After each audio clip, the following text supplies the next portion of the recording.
Once upon a time, there was a beautiful Indian village named Kosha. Because of a multitude of reasons, there resides a colourful variety of cultures.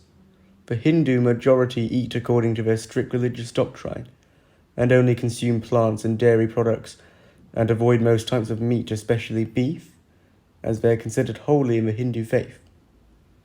Then came the Muslims. They didn't have a problem with meat. In fact, they are permitted to frequently eat it as long as they give a prayer to Allah, their God. However, conflict arises when the Muslim minority ingest meat freely, as they might directly offend the religious statements of the Hindus. Along with their globalization of the rest of the world, many cultures shift to other places, food being one of the major culprits. Globalization of food refers to when food originating from a particular region becomes commonplace in another. For example, it wouldn't be too much of a hassle to acquire a plate of delicious sushi in New York, despite the fish originating from Japan. For places around the world, the introduction of globalization was of immense importance.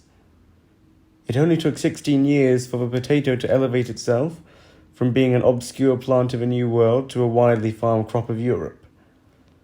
Throughout history, thousands of foodstuffs have been elevated to a higher status in other places, and with internet travel being quicker than ever, foods are being spread across the globe.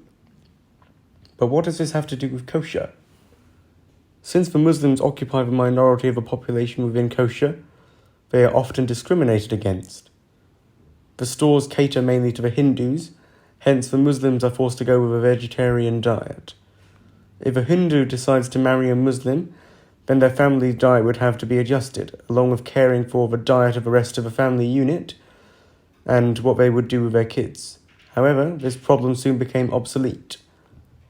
As kosher grew, so did its choice of food. From Marks and Spencer's to McDonald's, there are no shortages in diets of any shape or form. Generations pass, and the conflict over food became archaic. It's now a symbol of petty bickering of times gone by, a representative of regressive elders unwilling to modernize to a changing world. Why stick to tradition when you can do whatever you want?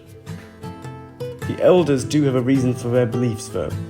If the future generations don't acknowledge the existence of a religion and the dietary restrictions of said religion, then years of worshipping and respect from the past generations will all lead up to nothing. They tried their best to at least change some of the youth's minds, but it was futile and nothing changed in the end.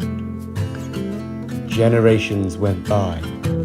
Nothing remains but distant memories of the meals that were eaten just decades before. The unrestricted globalization of diets has caused the colourful variety of cultures this beautiful Indian village named Kosha had. The end.